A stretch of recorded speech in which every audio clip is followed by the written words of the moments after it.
Okay, so I want to start with a little review and then get into really my favorite topic. So yeah, let's just get started. Well, that just got right to the end somehow. Okay, so there are, at least for me, there's 5 main principles that I think about in relation to the young child. One is to really understand their physical development. And of course, all of their organs are in a formative process and their body's shape and size is changing in the early years. But if we only did one kind of connecting ourselves to early childhood development, if we connected ourselves to the neurological development of young children, I think a lot of things would be different in the world, because their neurology develops, well, our neurology that is what we end up with, but in the young child, it's in a very immature state. And I talked about these 3 systems of the brain, and the reptile system, the reptile brain, is mature at about 2 years old, which delivers the possibilities of defense and protection, whether to run, to fight, or to freeze and hope the threatening thing doesn't notice you. And this part of the brain is the quickest part of all. So it's sort of like, when in doubt, we revert to this reptile part of our brain. All of us, adults, children, when we feel threatened, that part of our brain takes over. All of the wonderful, evolved, higher aspects of the human neurology kind of go out the window when we perceive something as a threatening thing. The part of the brain that makes possible memory, sort of on-call memory and learning, and the part of our brain that really makes processing feeling experiences possible is called the limbic system, or the mammalian brain. And that part of the brain matures at about 7 years old. And the part of the brain that contains the higher functions, you could say, or the executive function, which includes focus, choosing what to put your attention on, being okay with waiting to get what you want, reasoning, logic, understanding, that part of the brain isn't mature until someone is in their later 20s. And that little piece of understanding of human development is so important, because I'm sure we've all seen ourselves, and probably even more so seen other people, respond to something that a child did as if they have these higher functions. Well, you should remember, I already told you 10 times, I already told you 100 times. But their memory is really different than ours, and their ability to understand things is very different from ours. And yet we still try to explain everything to little children and instruct them in things, and even more so, try to get them engaged in abstract activities, such as trying to think about what another person's experience might feel like. So in mainstream conflict resolution for children, the basic idea is, how would you feel if they did that to you? How do you think so-and-so feels? And that's a really abstract thing. The little child is really in a process of coming to experience and understand, and really to feel their own feelings. And yet we have this tendency, adults in modern culture have a tendency to push children to interpret what another person's experience might be like when their neurology does not make that possible. So if we really keep in mind the development of the neurology of the child, we would all be in a better situation. The second principle, important principle, is that young children are really, they really lean into the will. The human being has various possibilities. We can think about things, we can have feelings about things or experiences, or we can do something. And the young child is very much a doer, and adults are very much thinkers. So of course, when our reptile brain kicks in, thinking goes out the window and we become doers, we become reactors. And we're going to talk about that a lot today, because that's really a core piece of the relating of an adult to a young child that really needs some examination. Imitation is an expression of the will. Imitation is the way the young child grasps the world, by trying everything out that it sees. And we're reading a wonderful book in our early childhood study that the part we were reading this week really has some explaining about that, which is what I thought was really wonderful, how the young child's soul and spirit, part of their being, isn't really attached to their body, isn't in yet. It really lives in the environment around them, and it especially lives in movement. So they are really drawn to the movement that they see of other human beings. Their will is guided into action by imitating the movement of other human beings. The experience of self that we all have is not something that a newborn child has, and that's something that gradually comes to one as they get older. And it's related to what I just said. The soul and spirit of the young child is not inner yet. It lives in their surroundings, and that's another way to look at this developing of this experience of self. In the young child, their self, it's more like it's in the periphery around them than it is inner, even though we experience them as very egocentric, that it's all about me, I want it now.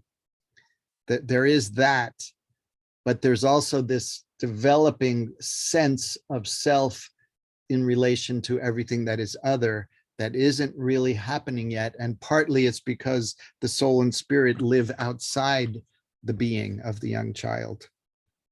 And finally, it's important in a general way, not so much in this thinking about communicating and connecting with young children, but it is important, I think, to understand how the life forces work in the young child. And I spoke a lot about that last time, so I'm going to just skip over that. So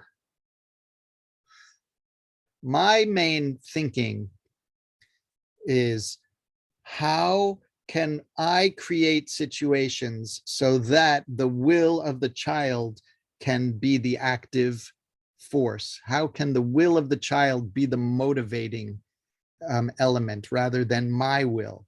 Because it's easy to force little children to do things, but then there's no learning involved. Their will is not involved. They are just forced to do things. If we can demand things of them, and because we do have this powerful experience of self and they don't, in a certain way, we have this very large power. And the danger with power is that we wield it in ways that are unkind and not honoring the dignity of other human beings. So we have to recognize that, and recognize that young children are in this process of developing that feeling of self. And so when we interact with them, we have to keep that in mind. So I mentioned some things to think about, some do's and don'ts Speaking less is a good idea, speaking slowly, speaking the truth. And I'm not sure I really explained this, but I think when we say no, but the child knows that there are techniques the child can employ or can deploy that can turn the no into a yes, then our words lose their integrity. So I'm not saying we should never change our yes or no to a yes. But if it needs to happen, I think we have to acknowledge that, yeah, I know I said no ice cream before dinner, but I have changed my mind. Because the danger, and in fact, the tendency of our modern culture is to empower the child to be the one that makes decisions over which the child has no sound basis for making a decision. As I mentioned, their neurology is not developed. They don't have an awareness of what nutrition is good for them or not, what time is good to go to bed, how much rest do they really need. They do not have an understanding of that, but they definitely have large desires. And of course, they desire to stay up if you're staying up, and they desire to eat whatever it is they want to eat whenever it is they want to eat it. So our job is to create form, rhythm, boundaries in a loving and kind way. And I remember, in fact, I will never forget the woman I think of as my mentor, Margaret Meyercourt, though she would never let me call her my mentor. We were colleagues. But so I just knew she was my mentor in my mind. She had this philosophy that she called loving firmness. So on the one side, we have, you could think of authoritarian adults, and you could think maybe what it was like in the Victorian age as a kind of extreme of that. The children were told what to do when it was mealtime. If they did even get to eat with the adults, they were to be seen but not heard, only speak when spoken to. And there was very much the boss was the parents. And even to the extent that if the children didn't follow what the boss or the bosses said, there was consequences. There was often physical punishment. The kind of backlash to that was, I think of the high point of that being the 60s, when the kind of a guiding philosophy was, let the children do whatever they want. They know what they want, so just let them do it, and we'll just love them and let them do what they want to do. They can stay up with us. They can go to the concert at Winterland and stay up till 12 at night, and it will be fun, and they'll be so happy, and we'll never say no to them. And there's something in both of these extremes that has value, and there's plenty that is not helpful for young children. And so it's kind of like finding the middle way, as in so many things, finding the middle path between authority and love. And so, as I mentioned, Margaret Meyercourt, she called it loving firmness. And that means when necessary, we bring the boundaries, but we do it with love. We don't do it with shame and blame and physical consequences or punishments, but we do it out of love. And because the children feel the love that we are acting from, that our intention is a loving intention, they are much more likely to do the things that we want them to do. So I think I mentioned last time that I don't think words, or these sort of polar opposite words such as good and bad, right and wrong, should and shouldn't, appropriate, not appropriate, okay, not okay, and I'm sure there's others that you could think of. I feel like all of those words are meaningless at best and useless at worst. And the reason is those are all opinion words. Those are all judgmental words. And they don't tell the person who you use those words with anything about you and what's your value and what's your experience in the moment. And I think in a general way, how I think about our modern world is that we have all been trained, and maybe men more than women, but maybe not, but we've all been trained to build a little shield around our heart. And the shield gets very thick. And we don't reveal what's real in us. You know, when people say, oh, you know, we have to learn how to be authentic. How I translate that is we have to learn how to speak what's true in our hearts. And when we use words that are opinion or judgment words, we are not being authentic. We are just kind of using those words as weapons because someone has done something different than what we wanted. So we use those words to let them know that they've done something that we didn't want. When we use those words, it's a bit like a small punishment. You shouldn't have. How could you? That was wrong. That was a bad thing to do. That's not appropriate. That's not okay. All of those things are inflicting that someone is wrong, someone is to blame for whatever just happened. And as soon as someone uses those words, I know it happens for me and it may happen for you all, but I think it actually happens for everyone. When people start using those words, you shut down and you protect your heart even more. The wall, the shield, the iron bands from that story, the iron bands are strong around your heart to protect it from bursting with grief and sadness because somebody is attacking you with these words. And that's really what it is. On the other hand, if something happened that you don't like or something happened that you didn't want to happen, what if you said to them, I don't like what just happened? That has a totally different feel. That's a different experience to hear that than that was wrong. You shouldn't have.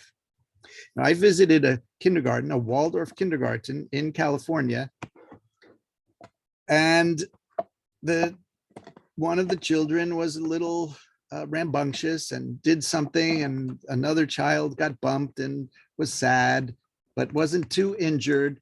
But the teacher went over to the child that did the bumping and literally said, how could you do that to her? And you can feel when someone speaks like that, that there's so much judgment and there's so much hurt and pain created by the words that that person uses on the child that, maybe inadvertently or maybe not, but even so, when somebody experiences something as punishment or something as judgment, or somebody's reacting at you, what you do is you turn on your protection mechanisms. Your reptile brain rises up to protect you. And you're not able to learn. That part of your being doesn't do learning. It just does protection, defense. And so it's such a weird thing to me. What we want is the child to learn something, but what we do makes it impossible for the child to learn something because their defensive brain has to be active. And I really think this is a central piece of a path towards really being able to connect with other children because they certainly will do things that you don't want. In fact, I feel like this is equally valid in dealing with partners, friends, other adults, the person at uh, the cashier at the grocery store, anyone. As soon as you do use judgmental words, they have to shut down to protect themselves. And you're not being the real you. You're acting from like the shield. So I think it's something to think about. How do we really reveal what lives inside our heart rather than spew daggers from out of our head? So I think thinking of the words, I don't like it when such and such, is a great way to let someone know what is true for you, because you know what you like and what you don't like. And so when you speak from that place of this is what I like, this is what I don't like, you're speaking what's true for you. You're not speaking your judgment or your opinion. And that can more easily cross over to the other person, especially if those words that you're saying don't say, I don't like when you do such and such. It really makes a difference if you just say, I don't like such and such. You know, especially with little children, when you use the word you, they think you mean that you don't like them.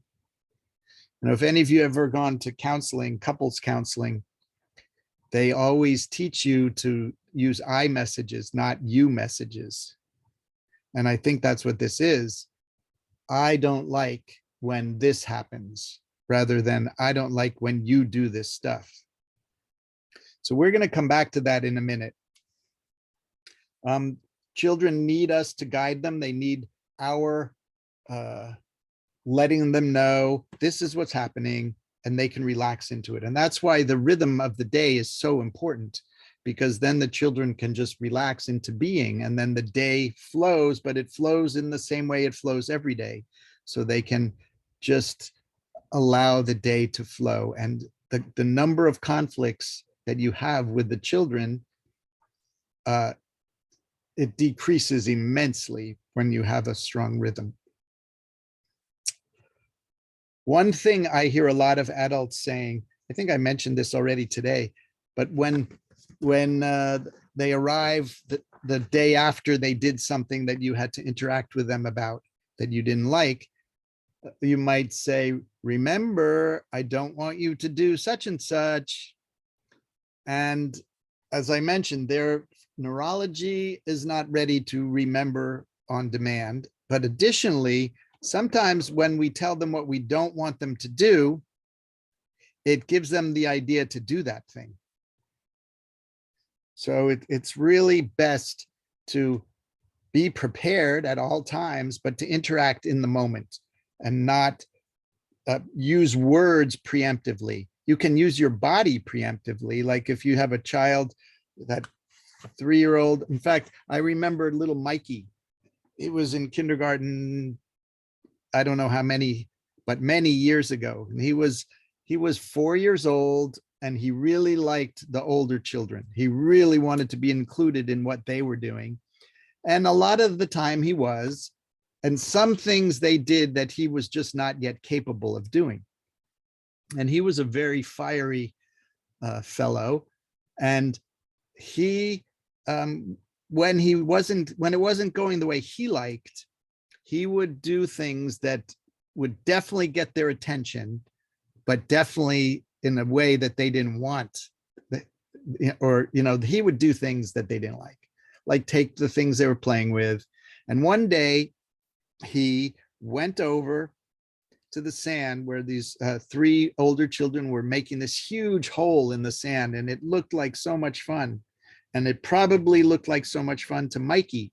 And so he went over, and within, I don't know, half a minute, he picked up a great big handful of sand, and he was, you know, cocking his arm to throw it.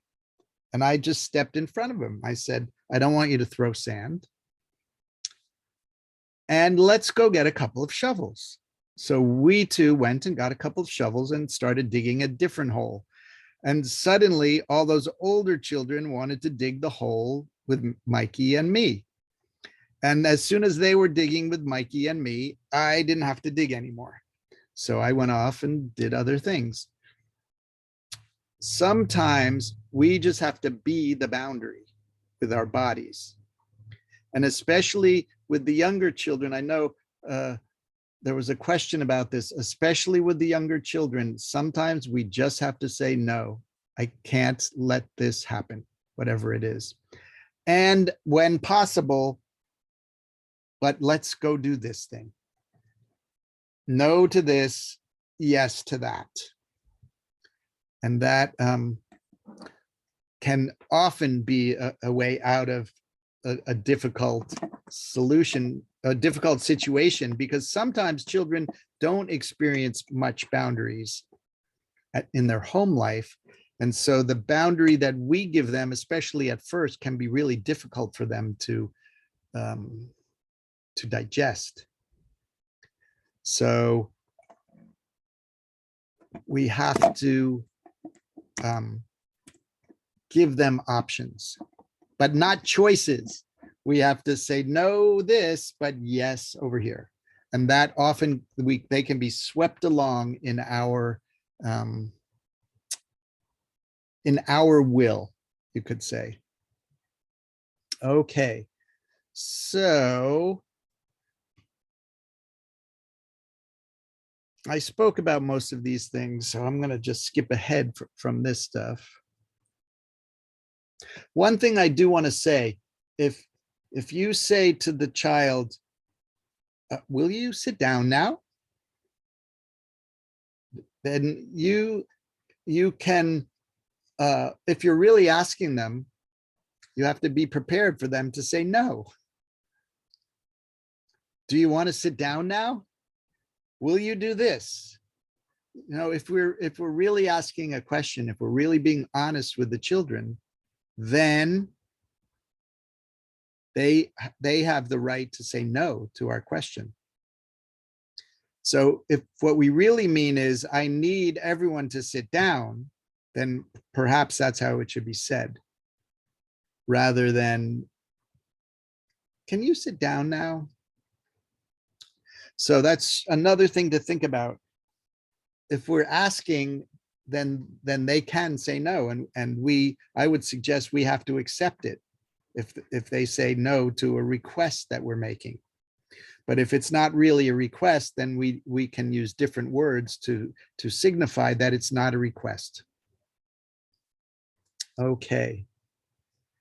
What all of this really comes down to is us. It comes down to how we are able to have the discipline, the self-discipline, so that we don't lose it, so that we don't start reacting instead of keeping our options open and respond to things in ways that could be creative and effective. And I want to show you a little thing I learned from Dan Siegel. Maybe you've heard of him. He's written a whole bunch of books about mind and consciousness and neurology. And so he gave this very visual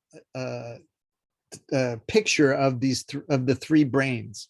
So if you imagine your arm, your forearm and your palm as that reptile part of your brain, the core of the brain and the brain stem. And then if you layer on top of it your thumb as the limbic system, the parts of your brain that are engaged with feelings and memory and learning. And then over the top of it is where your prefrontal cortex is, where executive function reigns. And it really is like that. If you know, this part of your head, the forehead, covers the prefrontal cortex.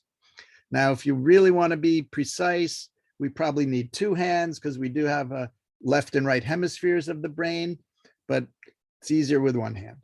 And if you think about the outside part, this part of the frontal lobe is where we have the possibility of attention, attending to the things that we choose to put our attention on, mindfulness, awareness, And the central part of our behind the forehead area has more to do with the reasoning and understanding and logic and all of that kind of intellectual activity. I know I can get it later, so I don't need to have it right now, and all of that kind of stuff. So here's the brain, the full possibility of the adult brain. But something happens and you get triggered, we say, or you lose your cool, or your shadow takes over, or your double takes over, or whatever words you like to use to describe that thing that happens when you switch to your pattern of reactivity, the one that you always use. What happens is, in a way, your prefrontal cortex goes, wee, you flip your lid, so to speak, and now you're left with your limbic system and your reptile brain. So you're left with your habits and your defense mechanism. Because another part of this is that the prefrontal cortex is much slower. The signals that the prefrontal cortex sends are much slower than the signals of the brainstem, because you need to have all functions ready when that T-Rex comes to get you. But if the T-Rex is way down there, you can think about it with some of your higher functions. And so you don't have to use the fast-acting defense mechanism brain. Okay, so this is the problem. The problem is we flip our lid, we lose the connection to our prefrontal cortex, and so we are stuck with our own reaction patterns. So we have to look at our own reaction patterns. We have to start to first we have to see them, and then we have to find ways to overcome those patterns so that we can be a responder and not a reactor. Because there are going to be so many opportunities every day with the little children and every day with all human beings, especially the ones closest to you, when things don't go the way you want and you lose your cool about it. That the child that throws sand at the other child, the child that bites you, the partner that, yeah, I took out the trash. Well, you didn't ask me to feed the dog, even though the dog food is on the way to taking out the trash. So I just did what you said. Like whatever it is that triggers us makes it so that we lose connection to our own awareness. We fully lose aware control of ourselves, and we fall into autopilot. And when we're in autopilot, our consciousness isn't present. It's just like when you're washing your hair or driving your car, you don't have to think about it. So when you're doing your reaction pattern, whatever it is for you, then you don't have to think about it. You're not even able to think about it, in fact. Now, what I've noticed over my life, and then I've kind of made it a study, that there's certain types of people that can most easily set each other off, that can most easily trigger each other. And one set of children, one set of people that can do it with another set is this dynamic of parents and children. And it's because, I really feel like it's because before the children are born, they are given the instruction manual to their parents' buttons. So they know how to press their parents' buttons. I also think when we sort of form adult partnerships with our beloved other person, our not yet conscious part of us recognizes the triggers in the other person, recognizes the buttons. And that's part of why we, in a way, so perfectly match, so that we can press each other's buttons, so that we have this opportunity of observing our buttons,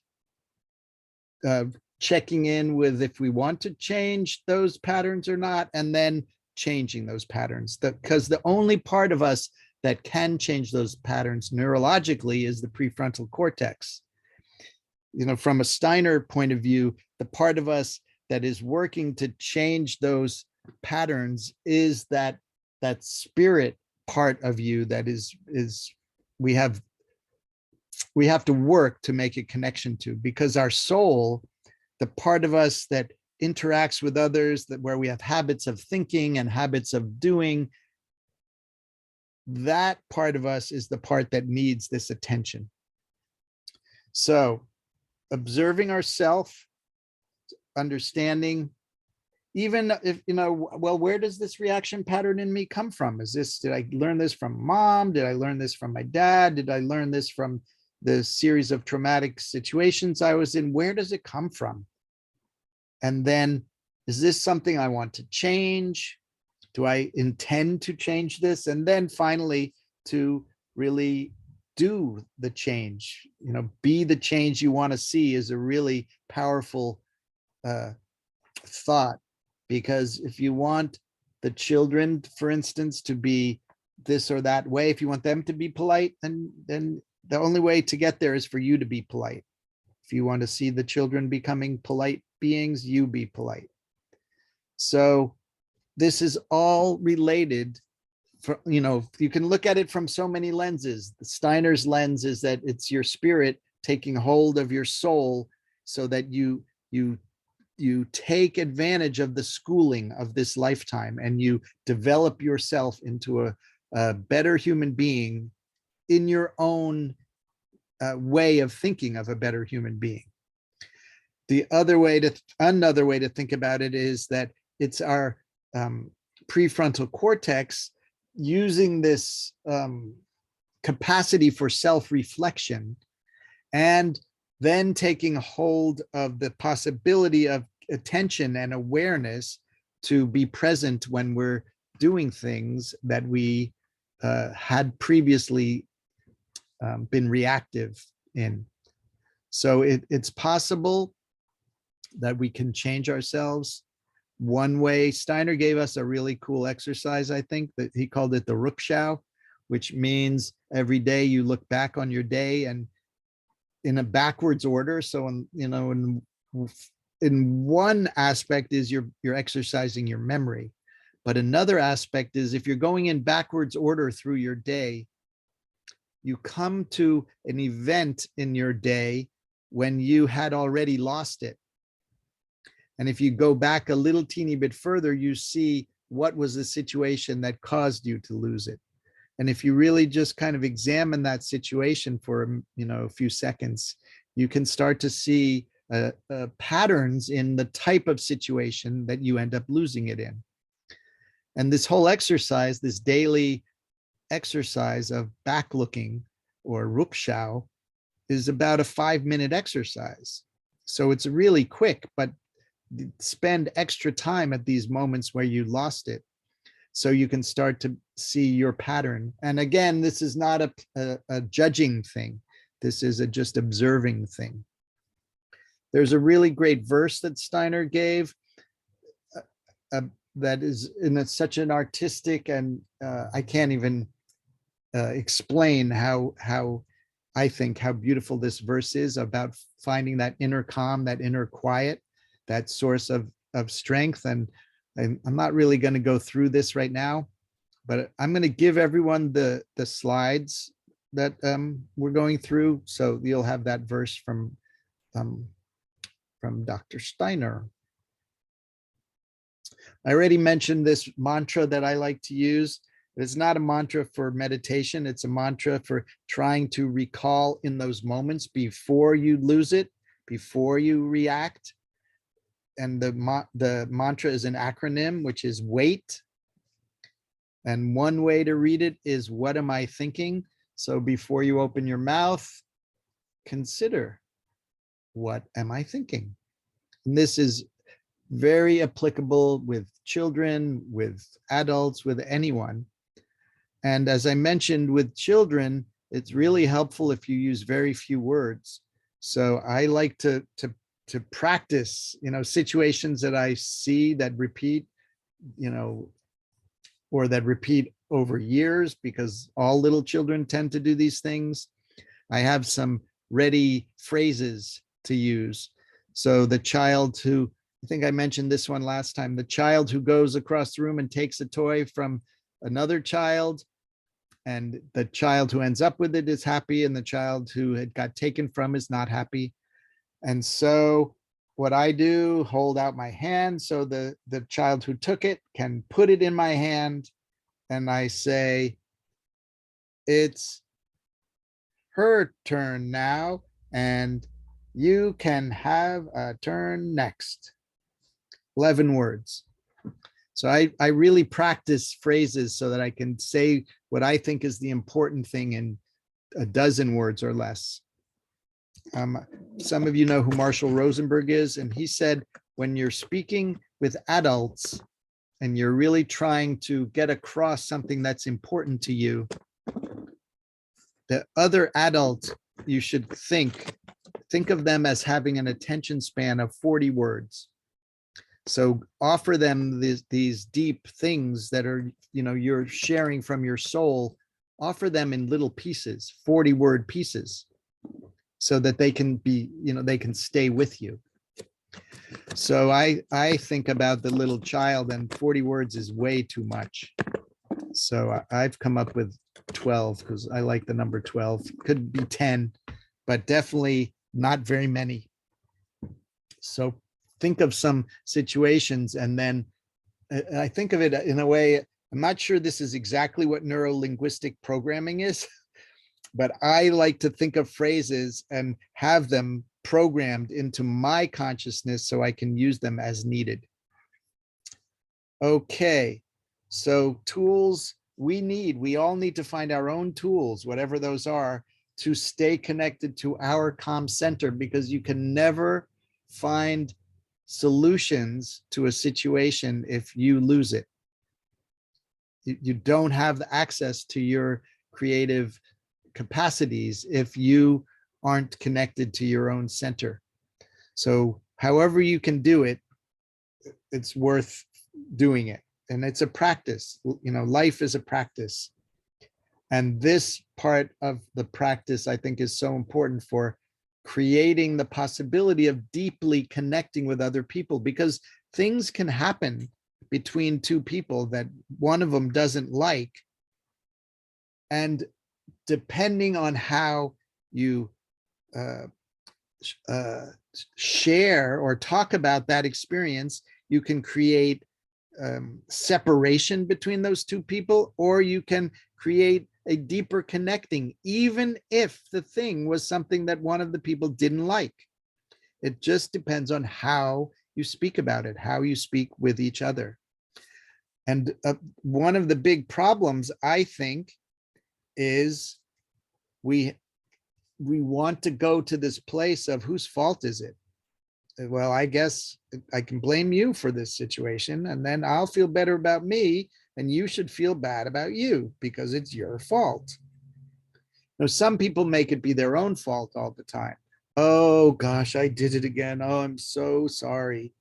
And some people make it be about your fault. Why did you do that? I can't believe you did that. You shouldn't have.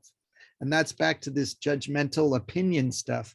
And everything I'm saying has to do with relating to children, but it has to do with relating to human beings. All human beings feel crappy when you tell them it's their fault, and they're not going to be able to kind of create a new solution if you think it's their fault. They're just blamed and nagged and criticized, and then it's end of learning opportunity, because all of these difficult situations are amazing opportunities for growth and learning for both parties, for both people involved. Okay, so what happens when people don't do the things that we want them to do, or they do things other than what we want them to do? And this goes back to what I said, about we have to develop ourselves, because we learned from our parents how to get people to do things. We learned what I call, or what many people call, sticks and carrots. We learn how to threaten people, and we learn how to bribe people. We all really use both of those tools. But I think each of us leans more heavily into one of those or the other, threats and bribes. So it's worth considering, what is your own basic method? Are you a briber? Or are you a threatener? But both of them are difficult, because if we remember that children learn by imitation, that's how we learn these things, from our parents or from, whoever we learned it from. So we are just passing it along. And so then the children become bribers and threateners. And I'm pretty sure nobody wants their little one to become a briber or a threatener. In fact, I don't think anybody wants to be it themselves. So we have to look at other possibilities, other ways to resolve the difficult situations. And I think the first way is to really look at this habit that most human beings have of blame. Whose fault is it?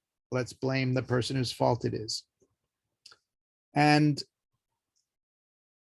this practice of shaming people and blaming people, those are very powerful tools to change behavior, because it hurts when people shame you or blame you or threaten you. But yet these are the traditional ways. These are the most popular ways to motivate other people. And I mentioned before this idea of, instead of using the common language of "you shouldn't have" and so forth, but we really come from a place of, I don't like when sand is thrown at other people. And the thing is, we have to first look at how are we framing it in our own consciousness, because especially with little children, they can tune in to what's happening in our inner life without us even talking about it. So as soon as our thinking shifts into judging them as done something wrong and it's their fault and they should be blamed and all that, and this inner desire to punish them, to rectify the situation, as soon as that, we don't have to say a word, we don't have to smack somebody. As soon as you start framing it as it's their fault, they shouldn't have, how are we going to get them not to do that again? Probably threaten them, or send them away from everyone else, give them a timeout, or other types of punishment. I think of punishment as this whole spectrum. The first level of punishment is, I think bad thoughts about you. I think, what I just said, you shouldn't have, that's not right, you should be ashamed, it's your fault. That's, even if I don't speak, I'm already punishing someone with my consciousness. Then you can speak, and you make it verbal. You set those words loose in the world, and it's like a slightly higher and more painful level. And then maybe you send someone away, and you call it timeout, and you think, well, it's not punishment, it's just timeout. But it's punishment because they want to be with you, and you're taking them away from what they want to be with, which is you. And then, of course, there's, a more extreme where there's physical punishment, children getting hit and so forth. But I think of it all as a spectrum. And the spectrum is all about starting from a place of fault finding and blame, and delivering punishment of some sort. Now, of course, sometimes things happen and we need to find ways so that they don't happen again. But a punishment, to me, that doesn't, I think of difference between punishment and consequence. Like, let's say somebody took a toy from somebody else and you didn't want them to do it anymore. So you said, okay, you need to sit here with me so that that other child can have the thing that they're playing with and they won't be bothered. And so you think, okay, I've just given them a consequence to their action. But what's the relationship of they have to sit next to you because they were wanting a toy that somebody else had? And it comes from this place of not understanding something really basic about human beings. And the basic thing is everyone has needs and desires. Everyone does. And what motivates us almost entirely is our needs and desires. And so when you're little, you have needs and desires. You need safety, you need connection, love, you need food, you need cleanliness, you need a warm place to sleep, and so forth. And also you want stuff. You want the toy that other person has. And so now we have a child who has a want or a need, and they don't have access to their prefrontal cortex. So they don't have high executive function neurology available. They've seen other people get things that they want. And so they try out the ways that other people got the things that they want. So maybe in their experience of other human beings, there's somebody who wants something, they go over and they take it, and now they have it. They forcefully take things from other people. So the little child tries this out because they imitate and they want, and so they're in a situation that kind of matches up. That child has the thing, I want the thing, try this technique out that I observed works. Now I got the thing, it worked. Okay, so this is where there's two paths from this situation. One path is blaming the child who took the thing from the other child. The other path is seeing that the child who took the thing has a habit or has a strategy. And the strategy is, I get what I want by taking the stuff. It's just a strategy. And the thing is, it's a good strategy. When a child wants a thing and goes over and gets the thing and now has the thing, that's a good strategy, or it's an effective strategy. The thing is, the child who had it previously is not very happy, because from a kind of a fairness point of view, if there's such a thing as fairness, they had it first and they didn't offer it to the other child. The other child just took it. But the child who took it is not malicious, is not evil, is not bad. They are using a strategy. And what happens is, if the strategy works, then it becomes their habit. So these habits live in a kind of an interaction between the reptile brain and the limbic system. It's not really learning as in conscious learning, but it becomes a learned or a conditioned behavior.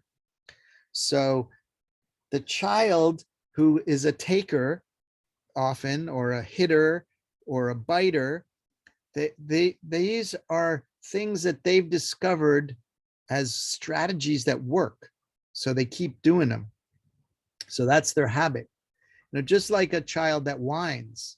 A child whines because they discover it works.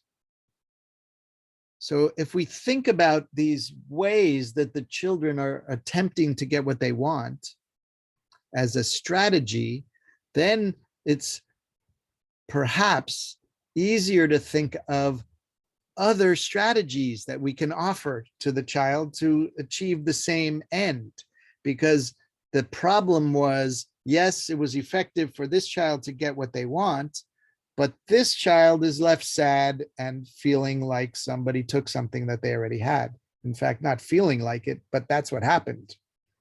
So we have to help the children create new patterns or new habits. And that's really one of the really important things we have to think about with young children all the time. They have way more habits than us. They're way less able to be conscious of the things that they're doing. So we have to understand that they have habits, and a lot of these habits became habits because they were successful strategies. So we have to offer other strategies or other techniques to meet the same aims. And we have to do it out of imitation. And we have to do it without blaming the child for the strategy that they developed. It's a kind of a practiced empathy to really step inside the child and say, oh, this is how you get what you want. I see. And I'm going to give you some other ways to get what you want. I'm going to show you some other ways. Not I'm going to explain to you some other ways, instruct you in other ways, but I'm going to show you some other ways. Some of my showing will be me offering words in hopes that the child will repeat those words. Some of it is actually just showing. You know, if I just hold my hand out to a child who had something that the other child previously had, and they give it to me and I give it back, sometimes I don't have to say anything. But if I go to a child who took a toy from another child like this, it's a very different experience for that child. They want to defend. If I'm trying to take it from them with that kind of a gesture, they want to defend what they have. But if I put my hand palm up so they can give it to me, that's a very different feeling of an interaction. So this is for me, the core of it all is we have to work with habits, because the children all have developed these habits based on strategies to get what they want or strategies to get what they need. And we all are like them. We're just bigger. We have strategies to get what we want and need. And those are our habits. Those are our reaction patterns. And we as adults have the possibility of reflecting on ourselves and deciding what we want to change and taking hold of changing it. The children have no such possibility until they're adults. So we are the ones who can shepherd the children towards habits that might meet the needs of both parties in a situation, at least might be closer to meeting all of the needs in the situation.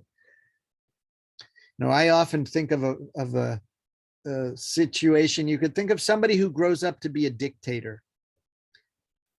And I think, oh, when they were little, they just were allowed to be pushy and take what they wanted, and no one ever showed them other ways. No one ever showed them other habits.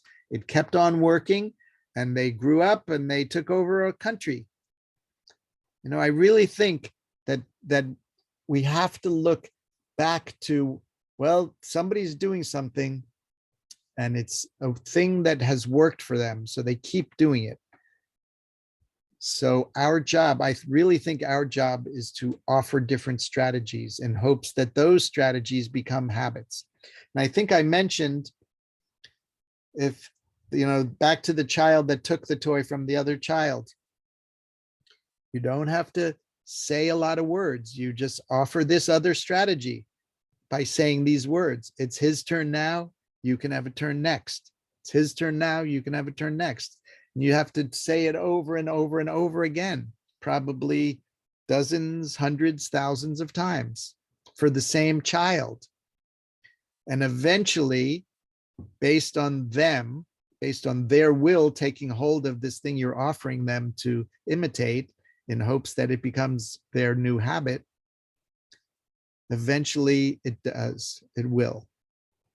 One other thing I think is so important is that we don't come all serious and solemn all the time, but that we can use humor as a way to change these difficult situations. And you know, I think there's a lot of language in English that is difficult, and when we think of a conflict, or when we think of discipline, like I'm an adult and the children are the children, and if they don't do what I say, there's a discipline problem. Or if you don't do what I say, then it's a conflict. But really, it's just a situation where different people have different needs and different strategies to meet those needs. And when we can step into that way of kind of sussing out the equation, when we can use empathy to kind of try to get what is happening here, that it's a strategy, that it's a habit, it really can change how we relate with one another. So I think there are some very unsuccessful strategies out there. One strategy I talked enough about is this idea of blaming and fault finding. Equally difficult strategy is if you need to be right, if you need to be, for the other person to finally cave in and say, yeah, you're right, it's not going to go well in the short run or the long run. Also, if somebody has this real urge to control other people, it's going to be difficult. And when there, in a way, we all would like to control the world, especially in terms of creating our own feeling of safety and our own experience of connecting with other people. And once we have that connection, we want to control it, to make sure it keeps happening.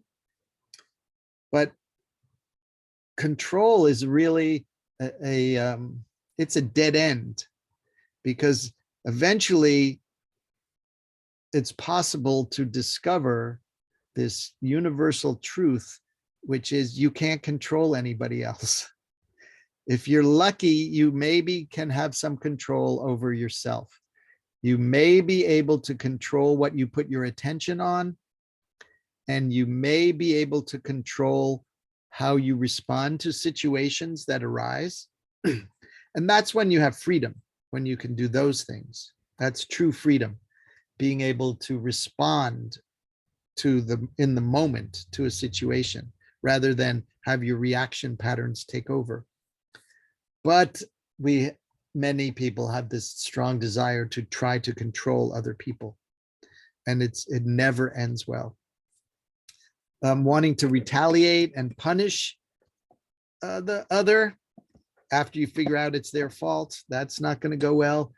Equally ineffective is if something goes in a way that you don't like, and if you either just sitting there inwardly withdraw and disengage from interacting, or if you literally withdraw and walk away, that's not going to help resolve the situation.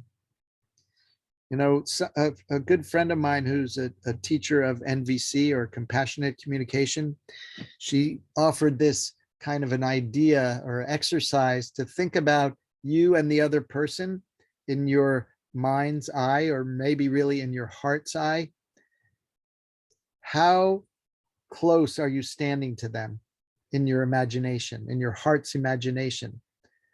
And if the situation is making you be very far away from them, then something didn't go right. And you have to look at how can you bridge back to them? How can you create more connection? And all of these strategies of making somebody bad or feel bad, or trying to control them, or punishing them, or you withdrawing, all of those sabotage connecting with them. Now, I say this in relation to the children, but it also applies to everyone. And finally, I just want to say, it's really important that we find the joy. You know, it's one thing that Steiner said that I really think about a lot. And what he said was that the children need to feel the true joy of the adult. And when the adult really can connect with joy, then it goes into the child all the way into the forming of the child's very own blood. So our joy is a very important part of the child's environment, but also it makes possible our warmth and our connecting. Because if we're fearful, if we're anxious, if we're reactive, these are all either cold. Fear and anxiety are cold things, which make connecting hard. But reactiveness is often a hot thing, like a too hot thing, which also prevents connection, because warmth is like a balanced thing. Children really need connection. They need our interest. They need our care. They need our enthusiasm for the things that they're doing. In fact, a true human need is connection or warmth or love, whatever word you like. Now, as human beings, because of the way we have evolved over millions of years from, reptiles and so forth, we have a tendency to look for things that are threatening, to look for what's wrong, to look for the negative, to look for danger. And we get stuck in this kind of a negativity bias. Some of you might have heard of a guy named Rick Hansen, and he's a Buddhist teacher and a neurologist, or a neuroscientist anyway. And he suggests that the good experience we have flow through us like they're on a Teflon pan. They just, wash right off. But the negative stuff, the stuff that we perceive or that we conceptualize as wrong, as threats, as negative stuff, that gets stuck to us like Velcro.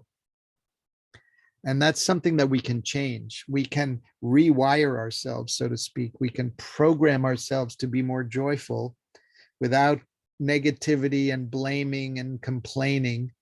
And it really is possible to create new neural patterns. And I think part of it comes from reframing our experiences. And with the little children, when we reframe away from making them bad, then we can connect with them and they can feel us more. We can reveal our true nature, our heart warmth, and we can connect with them. They can feel that connection and they can see the true human being that we are on the way to becoming. So those are the thoughts that I wanted to share with you all. And if there's any questions for this last little bit of time, I'm happy to just engage with any things, questions, difficulties. Thanks, Steve. That was really wonderful. Great refresher too. Oh, good. Thank you. I have a question. Yeah. Could you give us an example of a situation where it would be appropriate for a teacher to ask for a child, or not ask, need a child to sit with them and be removed from play for a bit? Well, rather than just make them sit and not, and just sit here, be near. or be near you, I would suggest that you have ready in your pocket, not your literal pocket, but your pocket of imagination, some tasks that you could use some help with. Like, you know what? I really need your help to do the sweeping of the cement pathway by this play structure. Not make them sit, but find a work activity that you really need help with, because work is a magical thing. Because if you think about it, a lot of times the children want to engage with the others, but they don't really have the way in. They don't have a technique that will interest the other. So they use techniques that at least get the attention of the other. And so when you put them into working, they're not like struggling to engage with the other children. They're doing the work, and it's like it releases that part of them that was trying to engage with the other children. And so then they relax into it, and then they go, oh, can I go play with them? And you can see when they're ready for it, you can see that there's like a subtle shift that happened in them. But again, the danger is that we use work as punishment. Right. Yeah. No, I guess I want to rephrase the question. What would a situation be like in play when a child would have to be removed from play? Like I would do those things. If a child is punching other children or biting them, hitting them with a log. Okay, so I don't know. I don't think I told you this story.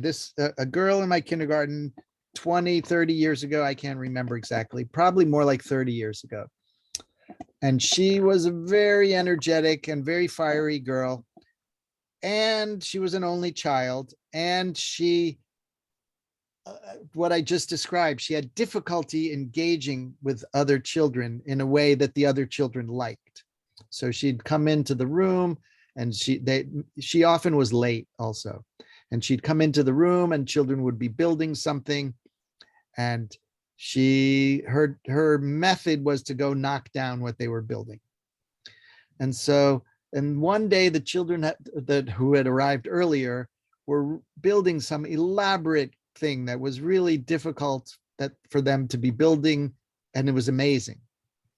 And there she came charging in, and I stood in front of her, and she tried to get around me to knock down, literally to push down the thing they were building. So I picked her up and I sat her on my lap, and she's trying to get away, and I could feel that she wanted to just go back and knock down the thing that they were building. So I didn't let her go. I just held her, and she was squirming, but she wanted to knock down what they were building. And they were like, it was with wood, and there were children under it and stuff.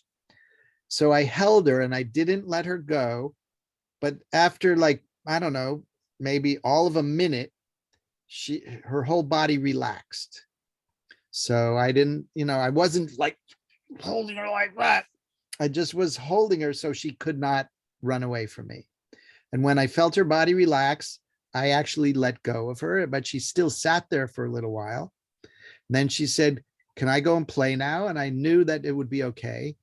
So I let her go.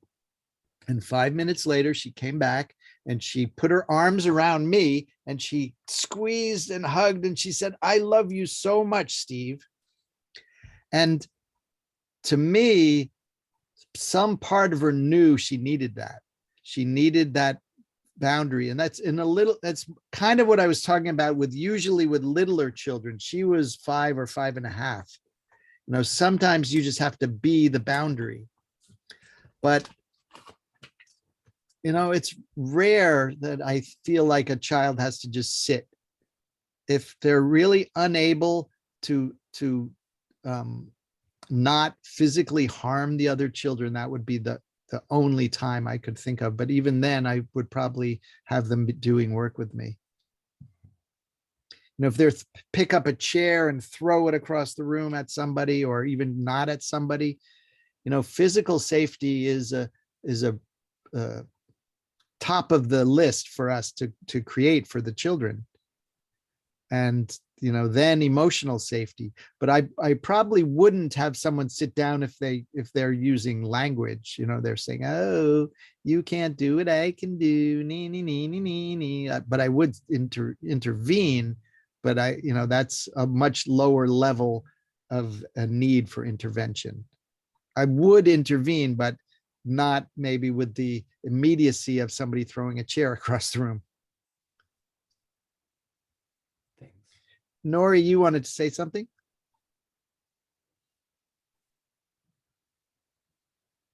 I didn't, but I can say Oh, something. I thought you did. Sorry. I really enjoyed both workshops. I had mentioned to Haley, and I saw her after the workshop last week, that a lot of it aligned with like all of the ECE education I learned at Cabrillo. So I was very happy and pleased to have most of that all align, and then learn about New Waldorf philosophy too. Yeah, I think a big difference, and I was talking about this with Dexter some while ago, that in Waldorf, a universal thought about young children is that their intellect isn't really developed yet. And so trying to push them into using their intellect to figure out what they did wrong is not a good idea. For one reason, it's not very neurologically possible yet. And I've seen children and the adults attempt to do, well, what do you think she feels like now that you've done that to her, and how would you feel? And at first the child looks at the adult like, huh, well, I don't know. But the adult doesn't let go. The adult says, come on, what do you think? She would probably, and the adult is pushing at it. And the child is, they may not have their prefrontal cortex, but they can suss out what the adult is waiting to hear. And so the child would say, well, I wouldn't like it, because that becomes a strategy too, because then they go, oh, I know how to get the adult to leave me alone. This is the thing I say. But it's not really something that they internalize into like a habit in an interaction with another child. It just becomes that the strategy to get the adult to leave them alone. Also, I notice when I approach the children without like a blame kind of consciousness, it's really interesting to watch at the beginning of the year, because some children I'll say, oh, it's her turn now, and oh, I don't want hitting, or whatever it is. The child who gets that, I'm saying these comments for that child, they start the year kind of like this. When I would say stuff like that, like it's this kind of physical pre-trauma self-defense pose. And it takes a while for some children to just be able to go, oh, okay, yeah, she didn't like that, I get it. So a lot of children come in kind of pre-programmed to be blamed or to be shamed for stuff. And so it takes a while to kind of free them from that, at least in the kindergarten environment, so that they experience that I'm looking out for needs, and I'm looking to do it in a way that isn't blaming them for the way they're attempting to do their need fulfilling, or their want fulfilling. I have a question, Steve. Sure. So we have a child in our class who typically around times of form, so meal times, mostly the second half of the day, around lunch when they're tired. So story lunchtime, they begin to become dysregulated and seek a lot of attention, and mostly negative. And so the way that comes out is just a lot of noise making, throwing wood chips and things like that. And even with firm words and boundaries, it can be consistent and continue on. And this has been consistent with their first year, and it has calmed down a lot, but still has these, I would say, flare-ups or these unreachable moments where some days it doesn't happen. Mhm. And then like right now we're going through a season of having these really challenging moments at the end of the day again. And it's interesting because this child uh, just, randomly today was throwing things and kind of acting up, and then turned and looked at me and said, "I love you." And there was this kind of interesting interaction where seemed like such an odd moment or time for a child to share affection. And I just want to get a little bit of feedback around Okay, I'm probably going to give you too much feedback. it. Okay. Thing one, Yeah. it could take a long time. So you're seeing the child more and more do things the way you want that child to do it over time. So that's a great thing. We can't, I don't know if you ever tried changing your own habits, but it's pretty darn hard and it takes time. So Yeah. we have to recognize that time is part of this. Another thing, it's really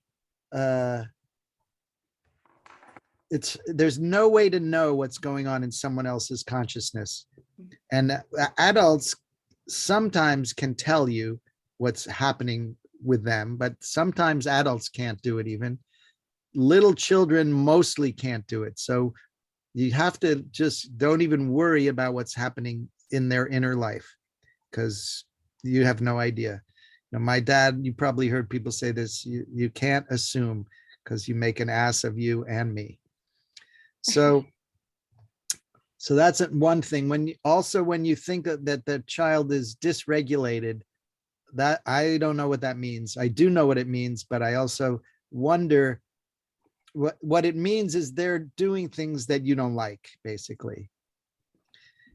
I think what I mean by that is that mm, I wouldn't say it's just things that I don't like, but it's just that there seems to be it's not what the group is doing, right? These Right. So are- this is one of the problems is we teachers or parents, we have our agenda of what's supposed to be happening.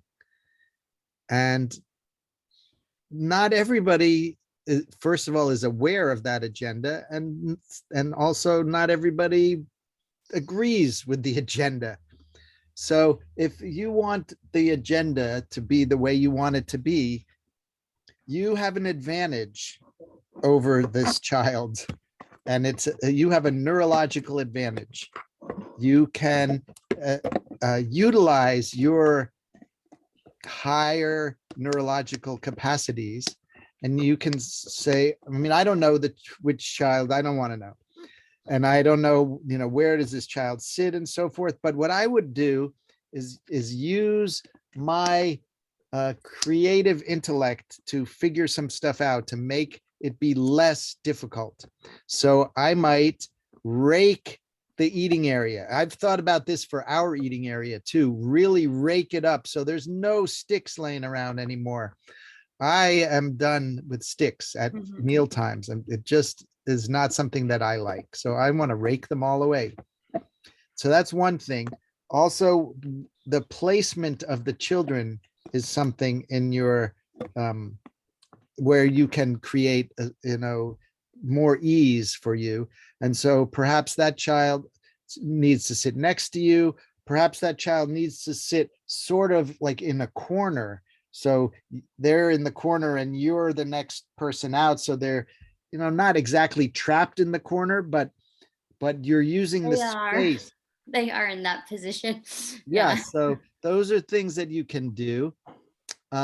If the child seems to be running out of steam and you wonder if it's because they're too hungry, maybe you should, make eating time a little earlier. Maybe it's not just them, but they're the miner's canary in a way.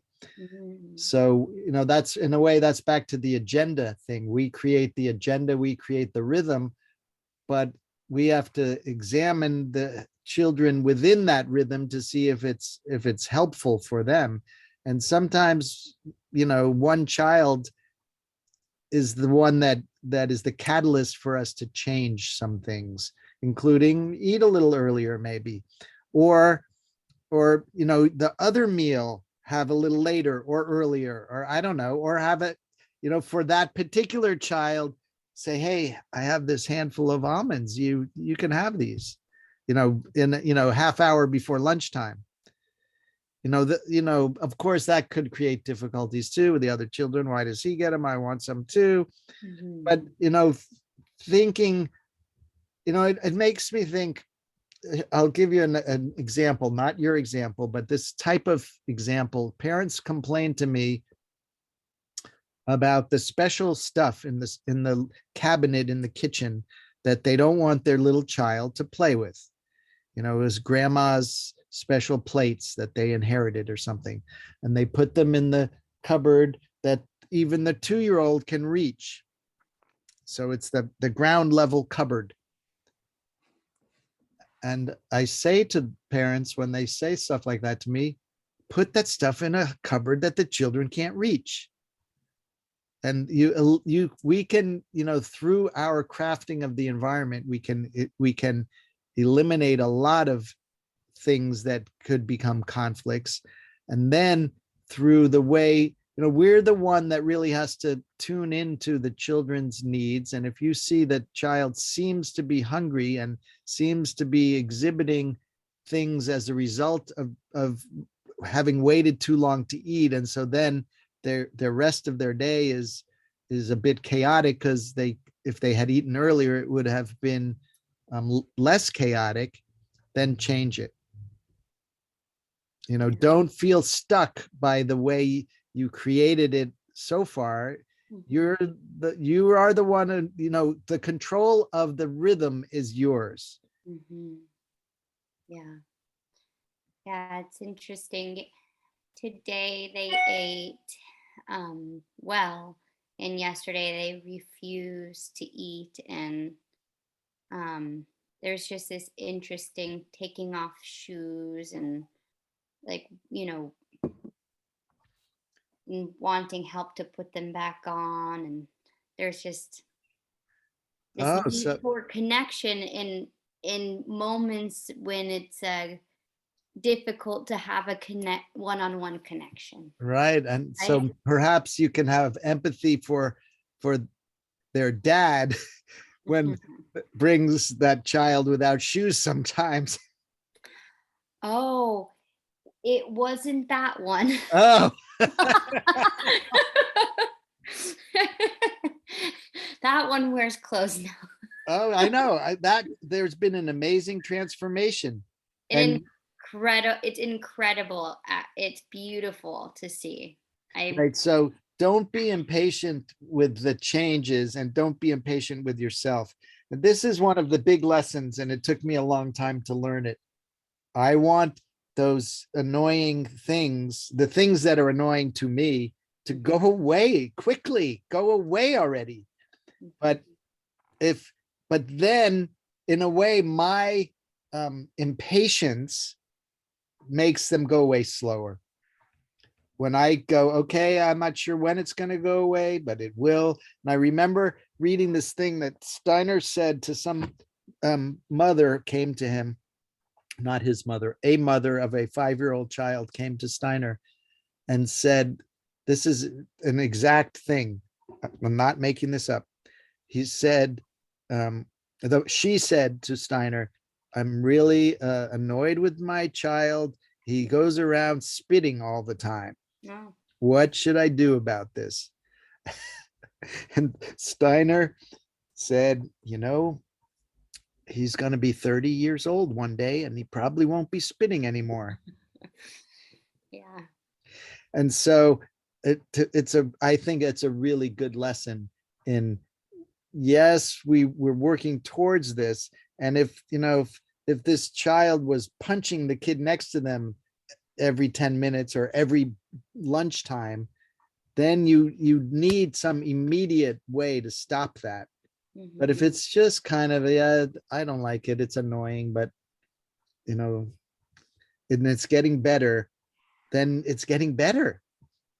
Yeah, I mean, it fluctuates, right? This child missed a lot of school the last 2 years. They had a lot of home days, and so there was always this Oh, reintegration of, you know, that child, and um, and he'll and be in kindergarten next year. yeah, a real um smart child wanting to connect, and also there's just this like complicated inner world that sometimes comes out, and I think they need a lot of connection, which I try my best to do every day. um And I but think I mentioned this last time also, yeah. when they're they're not doing the thing that is the thing you don't like, or the things you Mhm. don't like, when they're just, looking at the flowers or digging or cooking with the sand and whatever, Yeah. that's when to connect with them also. Yeah. Really make sure, one of the best tools for helping the children to change the behaviors or the habits that you wish they could change is when you really love them even more. Hmm. Absolutely. Absolutely. um well, I'll just keep doing that then.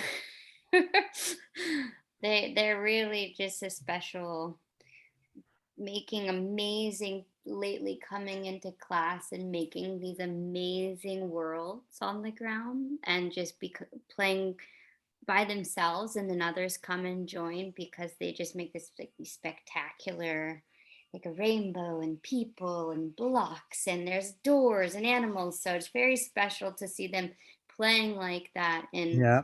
settling in, and usually the first half of the day is very peaceful, and they're right there, and then there's something that shifts, and it could be being tired, maybe it could be getting hungry. And it could be going outside. Yeah, it's very expansive outside, and there's that transition to lunchtime that has always been like a challenge, right? Leaving the play.